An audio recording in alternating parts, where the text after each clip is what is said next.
Okay. Hi everyone, I'm Max. This is Kevin, he'll come back soon. Today we'll talk about block device configuration. Last year there was already a talk about it, so that's why it's called more block device configuration. I'll start with the things we have today and how block dev configuration should work today. And then Kevin will talk about what problems we haven't yet figured out and what we are probably or hopefully going to do about it, so at least how we're going to think about it. So let's start with the core object of the block layer. We've already heard about it in some talks, but nobody really explained what it is. The block driver state is the state of a block driver, naturally. And a block driver can be anything, such as QCOW2, which handles QCOW2 formats, obviously, so the QCOW2 format, or NBD, which transmits data over NBD connections, or file, which accesses files in your local file system. But it all comes down to that you can read data from block driver state and you can write data to it.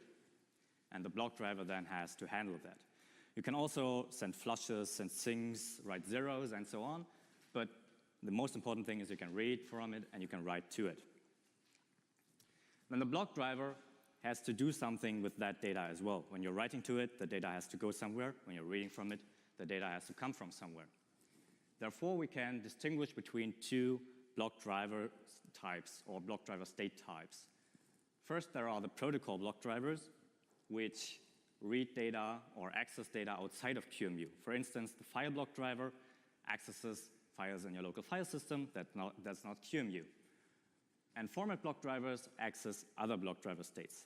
For example, QCOW2 cannot directly access a file in your file system.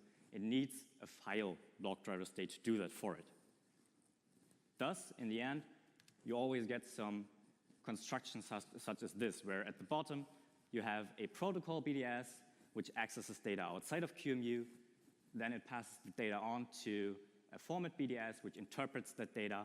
And at the top, we have the guest device, which makes the data accessible to the guest. However, trees are not always that simple. There's a reason it's called trees. It can be real trees. So we have at the top the guest device again, and below the guest device, there's a tree of block driver states. We call the block driver state which is connected to the guest device the root, for obvious reasons.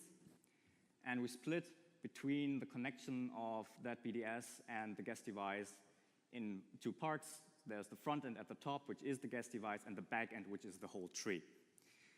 And for us, it's mostly about the BDS configuration, the BDS tree configuration, and not so much about the front end, at least in this talk. But trees can be much more complicated than this. This is an example of a tree which is possible today with block driver state nodes. And it will be even more complicated in the future, I can promise you that. On the left-hand side, we have a configuration we just saw. We have a QCOW2 BDS, which has a file which directly delivers the contents, and it has a backing file, which can be in any format. So we need another format BDS there and another protocol BDS there. In the center, we have a quorum block driver, which we've already heard about as well. It has multiple children, which are equal, so you can add as many children as you want, and the tree can get as wide as you want it to be. And on this right-hand side, we have a QCOW2 BDS on top of another QCOW2 BDS, which is a rather strange construction. You should never be using it. It's a QCOW2 file inside of another QCOW2 file. It's possible. You should not be doing this, but it's possible, so I included it. And this tree is something which has a lot of information, so to speak. So you cannot just express it with a single simple string. You have to have some way to create it, some way to configure it at creation time. In past times, you could use the legacy syntax to create a simple block device and the attached BDS tree. That still works today, but you should not be doing it for reasons I'll come to explain. And we also heard last year. So you use a parameter such as -HDA, which would create you the guest device, and then you give a file name, which QEMU uses to somehow figure out the backend it has to create. In this case, the file name starts with nbd colon, so QEMU knows that it has to create an nbd protocol BDS at the bottom. That nbd BDS then receives the file name from which it reads its other options it requires. For instance, nbd needs to know which host to connect to and which port to connect to. So we give that, and nbd then does that. It connects to localhost on port 10809, and then QEMU reads some data and tries to figure out the format. In this case, it's hopefully figured out to be raw, but you can never be sure. So QEMU adds the appropriate BDS on top of it, the appropriate format BDS. Then connects the two, and then that format BDS is connected to the guest device as the root of the newly created BDS tree. The problem now is that all the options you're giving are contained in the file name, obviously. And that file name is fully passed to the protocol BDS. The format BDS does not receive anything of it. So you cannot give any option to any BDS other than the protocol BDS. But for a tree, such as we just saw, you want to be able to configure any node in any way you want, of course. So we need some more powerful way to configure it, and some more standardized way, because this file name is specific to NBD, and the HTTP, so the curl block driver may require something completely different, and that's not good. So first, you should separate the backend from the front end. The backend is a guest device, so you should be creating it with a -device parameter. And the backend you then create with a -drive parameter by giving it the if-non option. The if option can be used to create a guest device. We don't want that, so we give if-non. Then we create the BDS tree we want to create with a -drive parameter. You give all the options for all the BDSs you're creating, at least all the options you want to give. First, we're assigning an ID to the root, which will be disk 0, and then we're setting the driver to be raw. Then we're attaching a file, which will be managed by NBD, and NBD should connect to localhost. We can omit the port here, because 10809 is the default NBD port, but we might as well just give it. Then the BDS tree will be complete, and we just have to create the device and attach the BDS tree to that device. We do that by using the -device parameter with the appropriate device type. By now, you're allowed to use any device, not just IDE, and you shouldn't be using IDE, so might as well use the word block there. And then we attach the BDS tree with the drive option, and by giving it the ID of the root BDS. Now there's also another way, which is blockdev-add. Blockdev-add does just the same basically as the -drive parameter on the command line with if-non. It creates you a BDS tree. The difference is just that blockdev-add can be used at runtime because it's a QMP command, and it also uses the JSON syntax because it's a QMP command. The command line cannot be used at runtime because it's a command line, and it uses the dot syntax instead of JSON. But other than that, it's really just the same. For blockdev-add, you have a single argument, which is a JSON object named options, and these options are the options for the root block driver state you're creating. So in this case, we want to give it the ID disk 0, and we want it to be managed by raw. So we specify that, and it hopefully will create that BDS. Then this BDS requires a file to work because raw is a format BDS, so it requires a protocol BDS. So we have to specify a BDS as the file. Specifying a BDS in blockdev-add is possible by using two ways. The first way is you can reference an existing BDS by name, and the second way is you can specify the options for creating a new block driver state inline. This is the way we're using here, so we're specifying a new JSON object, which will contain all the options for the new block driver state we want to create. It will be managed by NBD, and it should connect to localhost. So if you were to translate this JSON object given under options to JSON to the dot syntax, you would receive exactly the same as you've given to the -drive parameter. There are some slight differences. Kevin will talk a little bit about it, but it's generally just as powerful. Now we can come back to our tree from before. It has been shortened a bit. We assume that these parts of the tree were already created, and these are just the IDs of the block driver states at the top because of space reasons and of time reasons.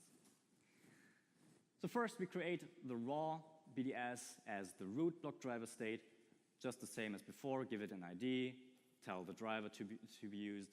Then we attach a protocol, another block driver state as the file. Will be quorum in this case. Quorum requires an option called vote threshold. We don't have to care about that now, but it's just an option quorum requires, so we're giving it. And then we have to give all the children quorum once. So in this case, it will be 3 children, which we are giving in an array. And in this array, we have 3 block driver states. So the first block driver state we're creating inline, managed by QCOD2, with a backing file, which is back0, and a file, which is file0. And the other 2 children of quorum will be QC1 and QC2. So all these strings we're giving are references to already existing block driver states. And this makes this command here a bit shorter. So these references allow you to create a BDS tree iteratively. You can just create a part of the tree and then either reuse it in various other trees, thereby giving you some kind of strange graph, or you could just shorten the blockdev-add command by creating each part on its own and then putting it all together. Talking about references, there are 2 ways to reference a block driver state. The first one I've already talked about is ID. And the second one, which is new, is node name. Both are strings, both are part of the block driver state, so where's the difference?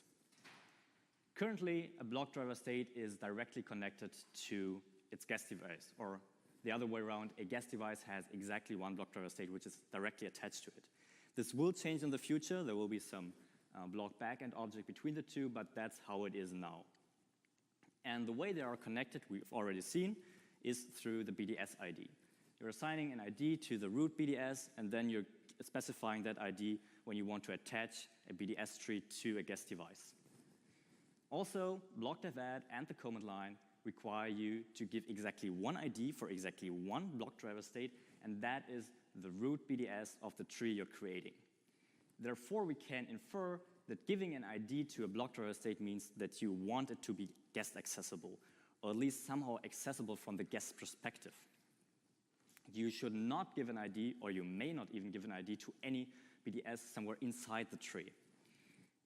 That means that we don't have any way to access any BDS which is somewhere deeply buried in the tree, but we have to have a way. We want to be able to access any BDS in the graph. And that's where node name comes in. You can give node name to any BDS, and then you can access it by giving this node name.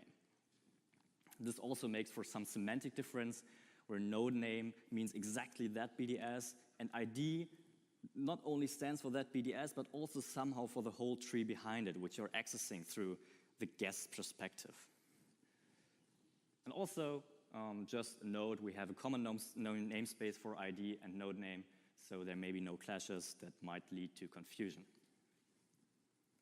And finally, for what we already have, we are revisiting options and file names. Because last year, Marcus already told, and this year I already told, that you cannot easily give options and file names. Well, that's not entirely true today. There is a way to create a whole BDS tree by giving a file name, and that is by creating a JSON object just as the one as you would be giving to blockdev-add and prefixing it with JSON:. Then you can give that as a file name to QEMU, and it will create you the appropriate BDS tree. Basically, the only difference is that you may not specify the ID option for the root BDS. Why? Well, as I said, there are some options that cannot be given file names, generally any options other than for protocol block driver states. In this case, we have the cache size option, which limits the metadata cache size of the QCOD2 BDS. 0 means just limit it to the minimum. And on the other hand, sometimes you can only give file names. For instance, call files generally have some string field where you can specify a backing file name. but not any fancy things. So if you put these two together, there are places where you have to give where you can only give a file name, but you have to specify some options. That means we have to be able to exactly specify a BDS tree through a string. And that's the way you can use that. You should not be using it. It's a bit ugly, but if you have to use, there is a way. And with that, I'm passing on to Kevin. Okay, so Max now told you why blockdev-add is so awesome, and I'm going to tell you that there are still some problems, or at least things that we haven't fully figured out yet. So let's start with opening an image, because block device configuration is mostly about opening images. We have this shiny new blockdev-add, and if at all possible, we want to use it for all images that we open. The nice thing about blockdev-add is that all the options that are really required to make out which way to build the graph are required. They are always present. Optional options have relatively simple defaults. It's not quite true. I'll get to that later. Yeah, and building a graph in general is just relatively straightforward. So in order to have a simple block layer, I would like to have everything blockdev-add. But the truth is, we still have the command line, we have -drive, we have the old style drive-add, monitor command, human monitor command. So what we would really like to do is to convert that into a blockdev-add command, so that we can still use the nice and simple method to create the graph.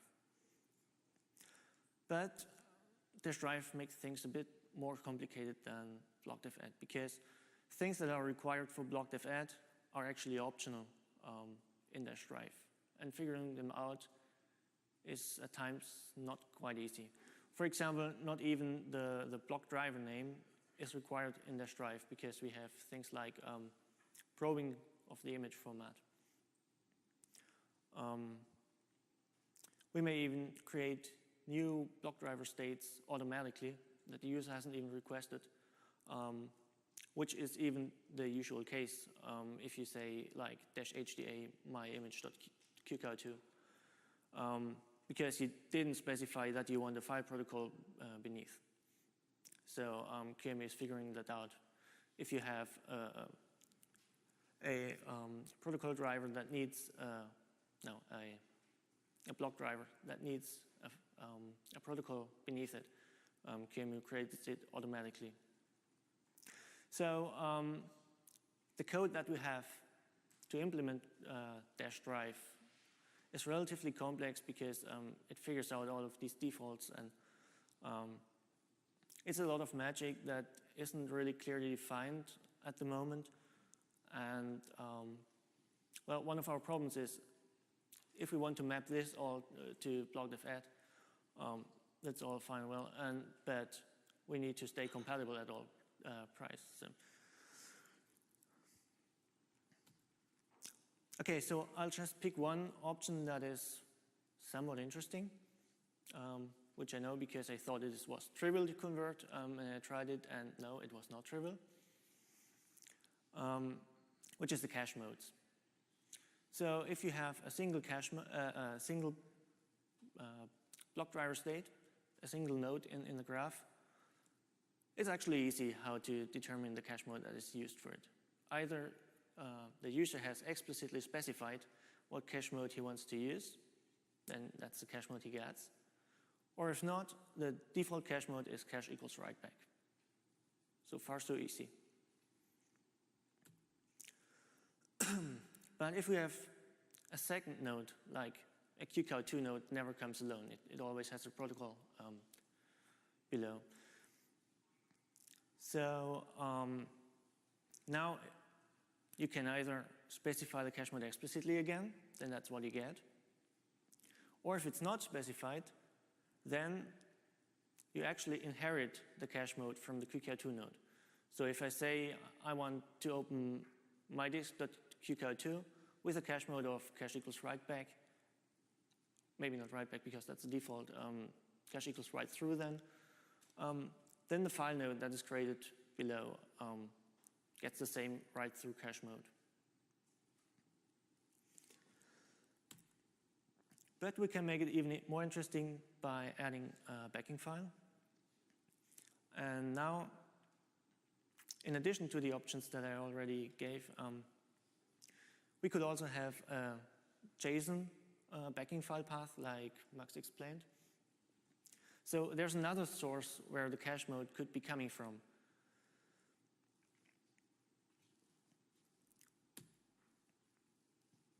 And it's not only the case that children inherit something from their parents, but also options how parents are opened can depend on their children. The reason for this is, again, format probing. Because if I want to probe the format in some image, I first need to open the protocol. So I can read in the first sector and check out what format it is. On the other hand, for opening that protocol layer, I need the options of the QEMU layer because, as I just said, it inherits, for example, the cache options. Or even if the protocol layer even exists, if it's automatically created, it depends on the driver. So, well, what this means is we can just do a conversion of the dash drive or whatever we have to blockdev-add upfront and then pass the complete thing to the function that opens the image. But we have to do the conversion, well, in the middle of the function, more or less. So it's not quite as clean as we had hoped it would be. We can do more interesting things. So we can open the image, but we can also reopen it. Reopening is usually used if you put a live snapshot on top of the graph, for example, so the top level node becomes read-only. Or if you're doing some block jobs, like you're committing snapshots into earlier files in the backing file chain. Again, you turn them read-write, where they were read-only before. But you can also change the cache mode, so we'll stick with that example. Traditionally, in the QEMU versions that we had so far, this scenario was relatively easy because you could set the cache mode on the top level node and nowhere else, and the cache mode was inherited everywhere. And if you do a reopen, you always do it on the top level node, and everyone else inherits again. Now in the blockdev-add world, things get a bit more complicated because now I can specify an explicit cache mode for the backing file, for example. Now what happens if the backing file has inherited the cache mode from its parent? That one is easy because we need to stay compatible, and that's exactly the case that we always had. So it needs to go through, and all of the block driver states in the graph need to be updated with the new cache mode. What happens if I explicitly set the cache mode of the backing file? One could expect that probably it makes most sense if it stays like it was, but it's not completely sure. So I'm not giving answers here because these are just open questions. Yeah, we could also have gotten the cache mode out of a JSON file name, which is kind of a middle ground between getting an explicit setting and getting a default. We can make this a bit more interesting even. If we create the backing file and the overlay file with 2 separate blockdev-add commands and then use references. Max explained this as well, how you can incrementally build a graph. So again, you have either explicitly specified the cache mode for the backing file, or you get the default, which is cache equals write back now. It's not inherited anymore from the parent, because you have first create the backing file, so the parent doesn't exist yet. You put it on top only later. And at the time that we create the reference, we don't want to change the cache mode to inherit it from the new parent, because then things would be switched at the time that the reference is made, which would probably only confuse everyone. So what does it mean for reopen? We again have an explicitly set cache mode on a backing file, which is more or less the same situation as without a reference. It's not clear what to do, but it's probably the same. But now if we have the default cache mode, it's again a different thing, because now we haven't inherited in the first place from the parent, but we have the default, which is cache equals write back. Do we want to replace that with the new cache mode that is set using btref reopen, or don't we?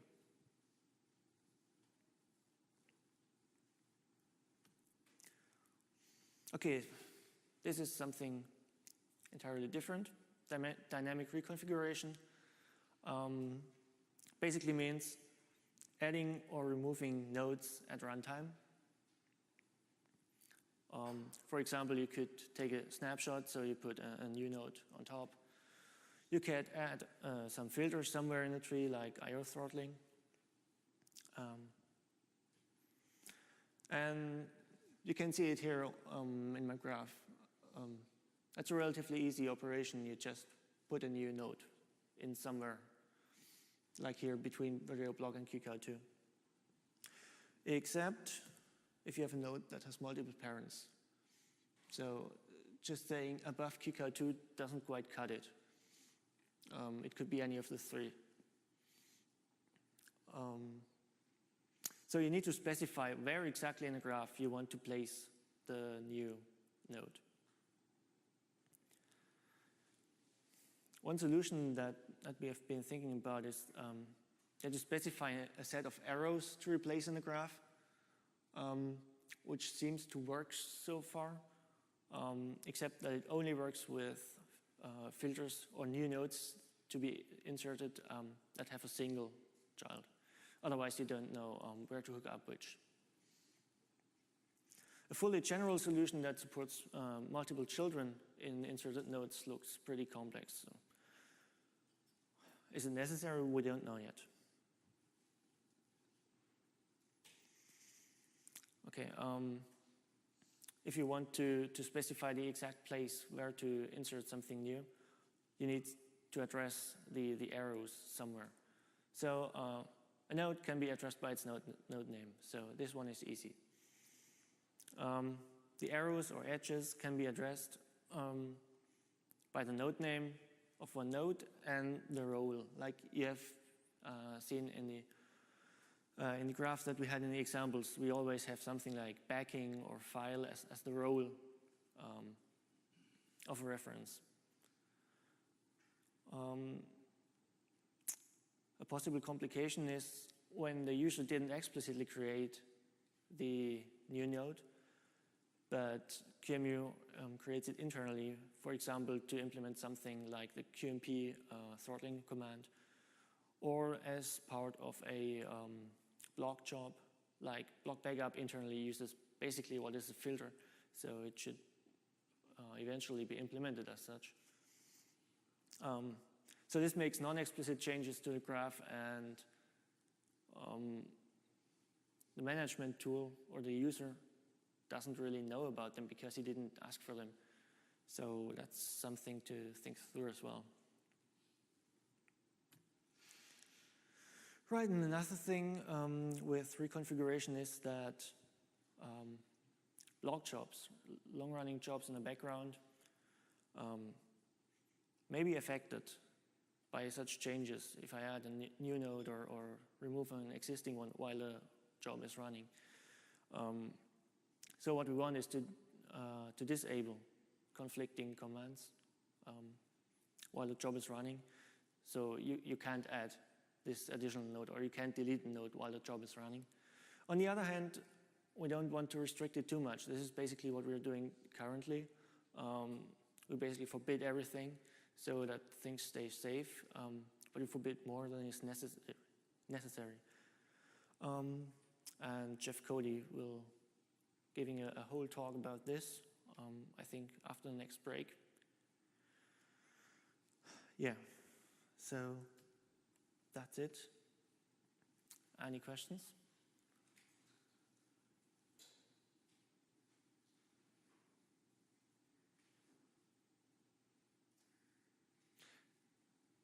If not, I guess we're done.